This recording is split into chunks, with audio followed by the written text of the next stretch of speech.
You might have thought that set 1 order cards were pretty strong, but they hold nothing against the new order cards that were revealed for set 2. These order cards are on a total new level.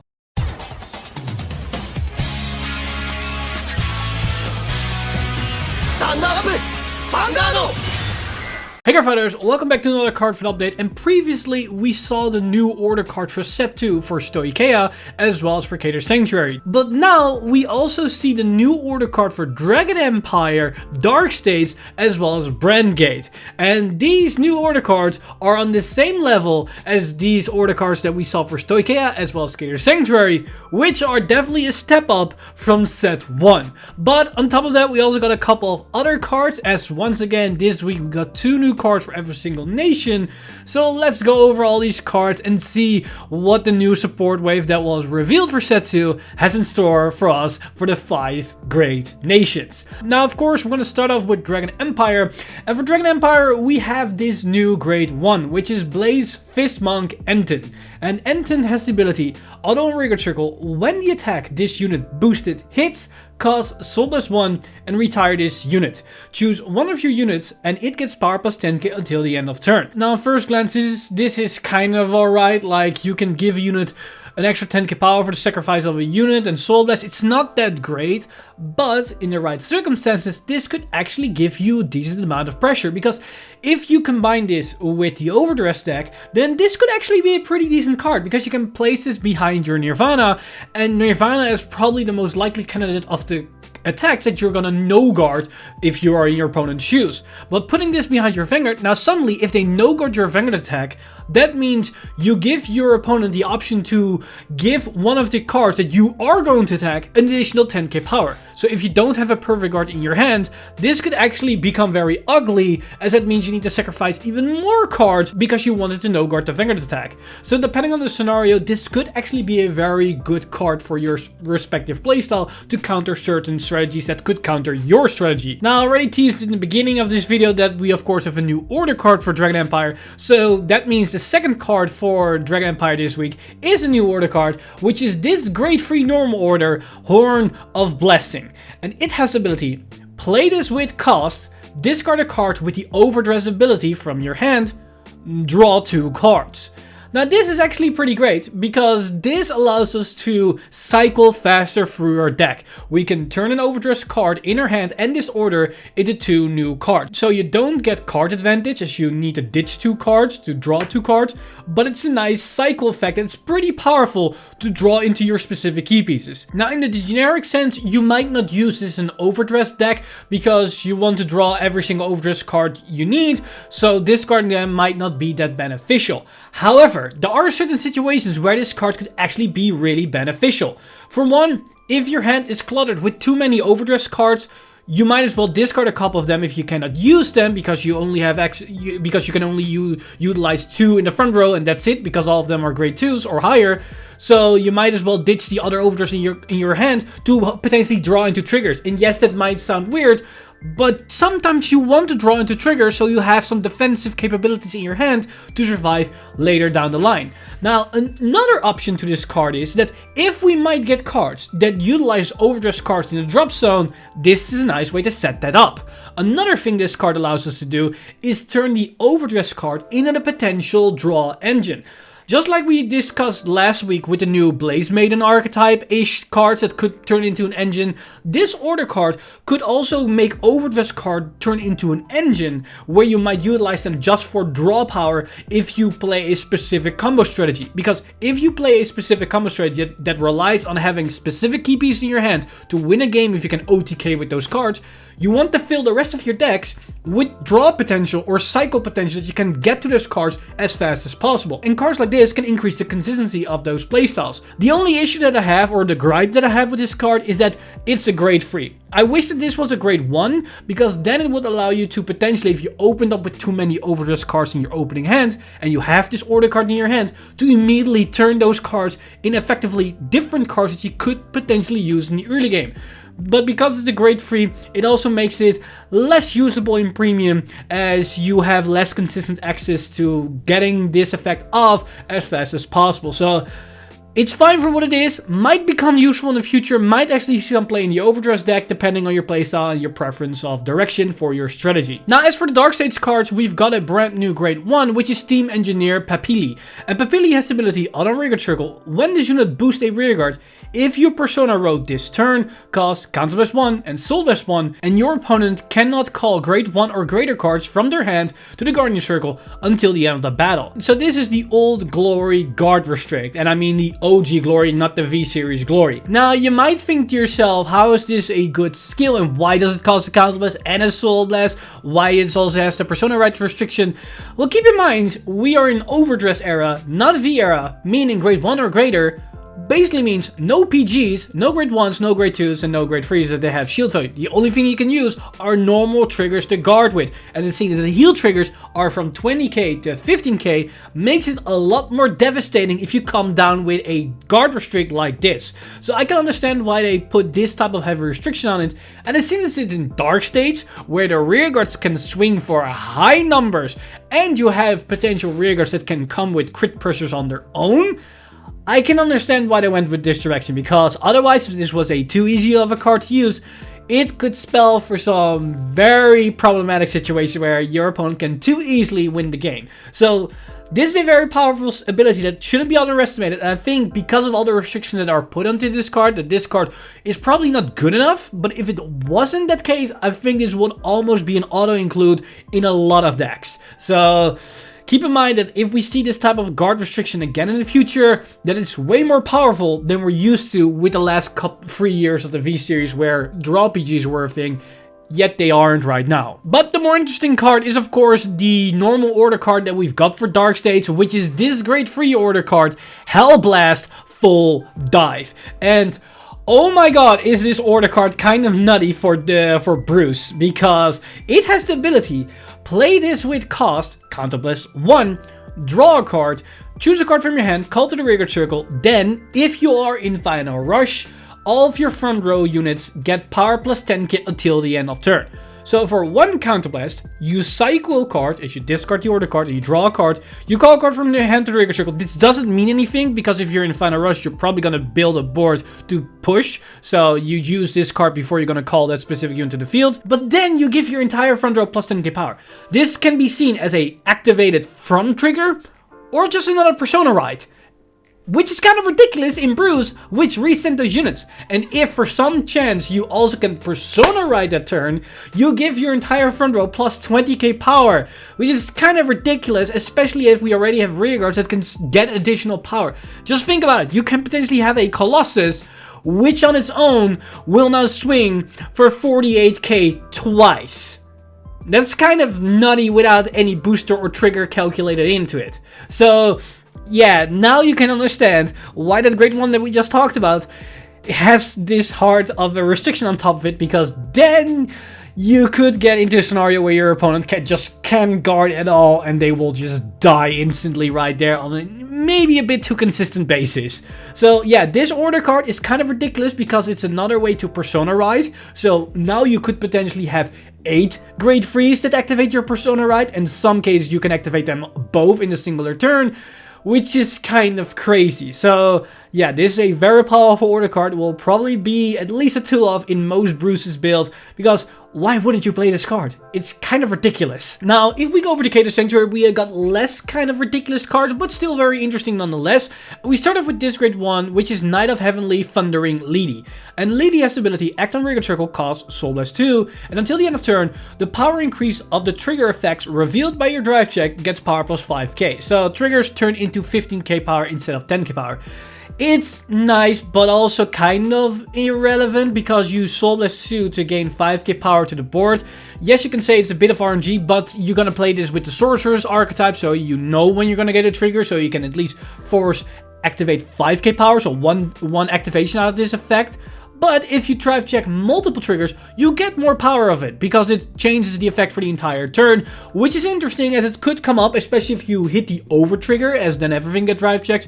But it's too situational and too RNG reliant to make the Soul Blast 2 cost worth it. If it was one Soul Blast, maybe I can see the value behind it, but Right now, I think it's just another grade 1 that you could pick up, but I probably don't think most people will play it, but it depends on what we're going to see for the rest of the reveals. But the other card that was revealed, the new grade 2, is kind of interesting, because we have Knight of Subtlety, Owain. And Owain has the effect, although when this unit is placed on the rearguard circle, if your Vanguard is Hex Orb Sorceress, cost Soul Blast 1, look the 2 cards from the top of your deck, choose up the 2 cards from among them, put them in the top of your deck in any order, and put the rest on the bottom of your deck in any order. So you can manipulate the top 2 cards of your deck for a Soul Blast in the Hex Orb Sorceress deck. This is actually really good, because now you can put both cards to the bottom, or just one, or both, keep them on the top. So this is way better manipulation than we saw with Believe the Grade 1, which forced you to put one on top and one on the bottom. This is actually pretty good, more consistency in terms of deck manipulation. And for one Soul Blast, I think it's fine for what it is right now. But on top of that, it also has a secondary effect, which can come handy depending on the situation, which is on a rearguard circle. When your drive check reveals a trigger unit, cost counter plus 1, and this unit gets power plus 10 till the end of the turn. Now keep in mind, you already get 10k power of the trigger, but Hex Orb Sorcerer gives another 10k power to the field, and this can give another 10k power, so you can potentially suddenly turn this grade 2 from a 10k attacker into a 40k attacker the moment you hit a trigger. Those are kind of sizable numbers you suddenly generate out of nowhere. Yes, it costs you a counterblast, but depending on the scenario, you might not have other options to use your counterblast on, so might as well just pop another 10k. You know that I'm not a fan of these type of 10k power counter power blasting skills, but seeing as it's the Hex Orb Sorcerer, it's all around the trigger effects and stacking the deck, and you want to generate as much power to make those free attack matter as most. So I can see the value in that playstyle with this effect, and it's not mandatory. You're mainly going to play this card for the on-place effect, and then once it sticks on the board, you could potentially use this counterblast skill maybe once a game if you can waste the counterblast. Now, if we move over to Stoicheia, we've got another couple of interesting cards, as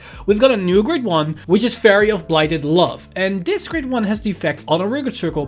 When attack this unit boosted hits a Vanguard, cost bind this unit, choose an order card from your bind zone and put it into your hand. Now this is actually really interesting, because you already have the extra uses out of your order cards, because you can use them from your hand, they go to the drop zone, and you can use them again from your drop zone with the Alchemy Magic mechanic. So you get 2 shots out of 1 order if the situation plays out right. Now this grade 1 can turn those double used order cards that now are in your bind zone back into your hand, thus giving you access to 2 more shots out of that order card, which is pretty powerful depending on the scenario. Now the only issue that I have with this card is that it's on and on hit, so you don't guarantee the value of this card, but depending on your field setup and where you're going to put this card, you can somewhat forcefully activate this on hit. You can put it behind the Vanguard, which is kind of awkward to guard in some situations, or you can put it behind one of your rearguard, your grade 2 Skull Dragons, that can hit for sizable numbers in the correct field setup. So in some cases, you can forcefully activate this skill, but it also depends if your opponent doesn't have the Overtrigger or Perfect Guard in your hand.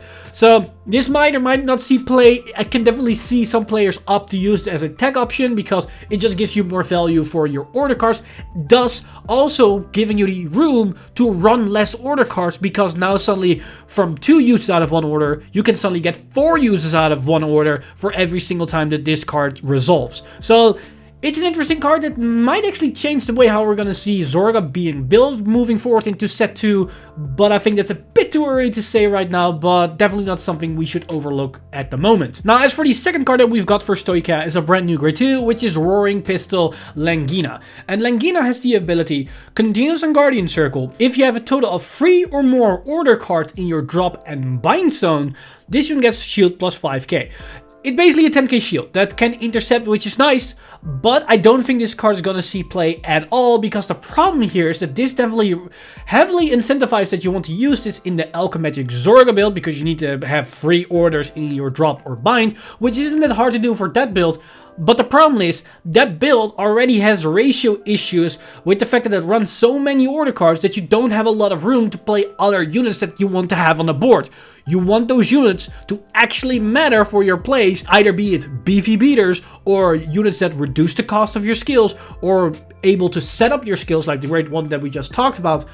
Just an extra 5k shield value, in my opinion, is just not worth it because of the limited space that you have. This is a waste of room, in my opinion, so I don't really see this going to be used in the Zorga build. Maybe we're going to get another Stoicheia variant that's going to run a lot of order cards that could utilize this, but I don't think that's gonna happen anytime soon. And that brings us to the last nation of this week's reveals, which is of course Brandgate, and we're gonna start off with a grade 3 rearguard unit, which is Aurora Battle Princess Mel Horizon. And Mel Horizon has the ability on a rearguard circle, when this unit attacks a Vanguard, cost counter +1, choose one of your opponent's rearguards, imprison it in your prison, and this unit gets power +5k until the end of turn. So it's an 18k attacker that can bind something or imprison something on attack.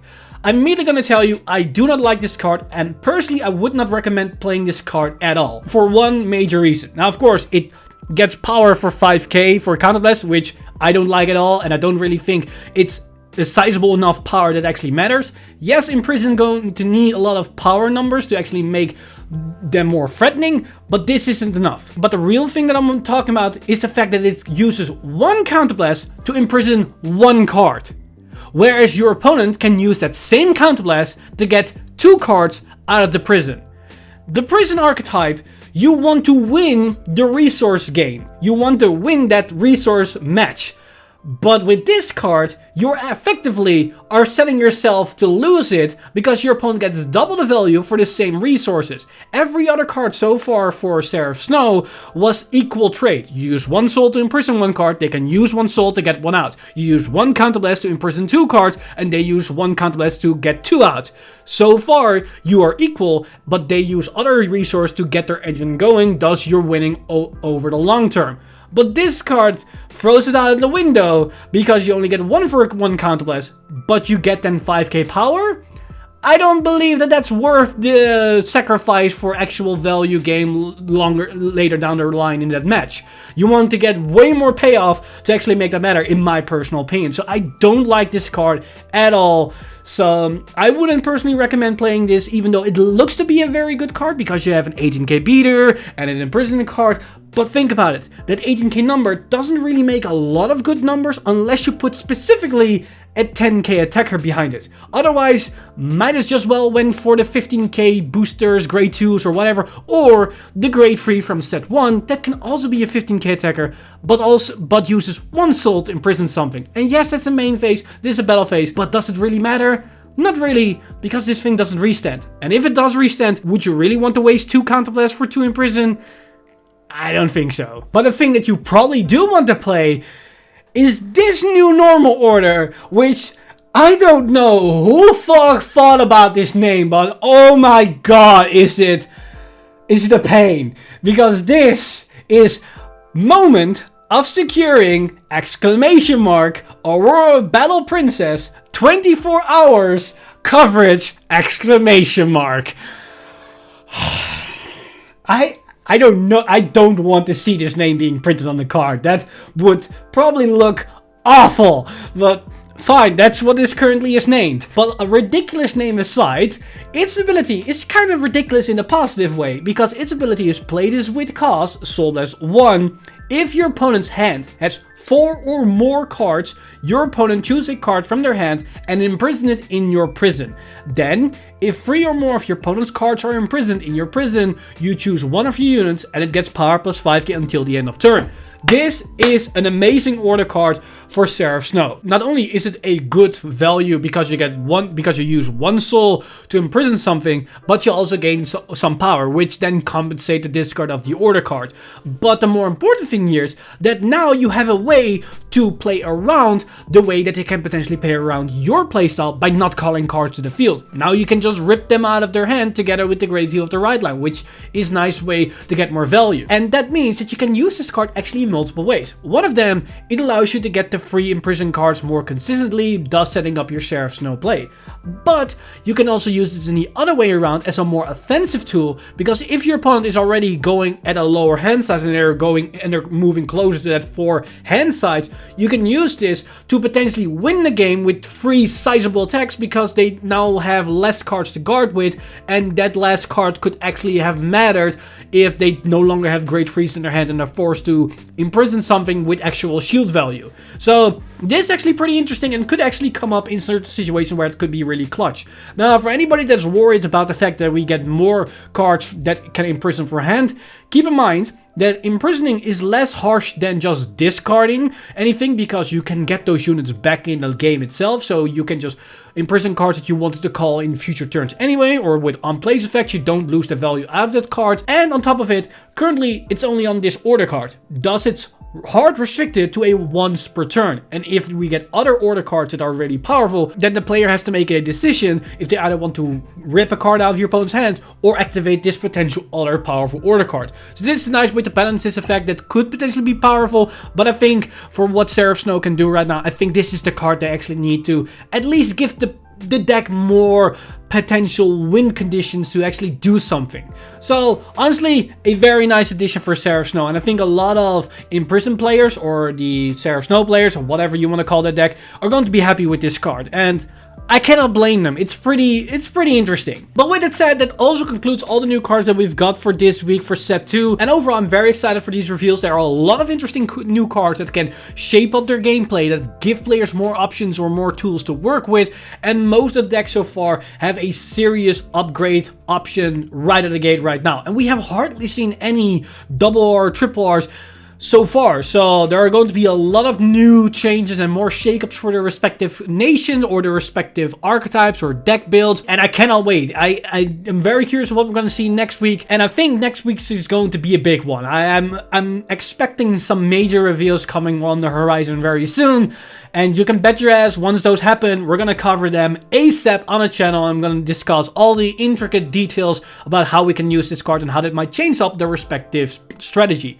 But with that said, let me know in the comments down below what you guys think of these new cards that we saw this week for the respective Great 5 Nations, as there's probably something you liked along the way of this video. So let me know all your thoughts in the comment section down below. As always, this video has been brought to you by our lovely patrons over at patreon.com/VanguardInsider. You guys are amazing. If you do want to support the channel or everything that's happening on the channel, you can simply go to patreon.com/VanguardInsider and become a patron today. But with that said, I'm Mr. Time Leap, and I see you guys in the next one!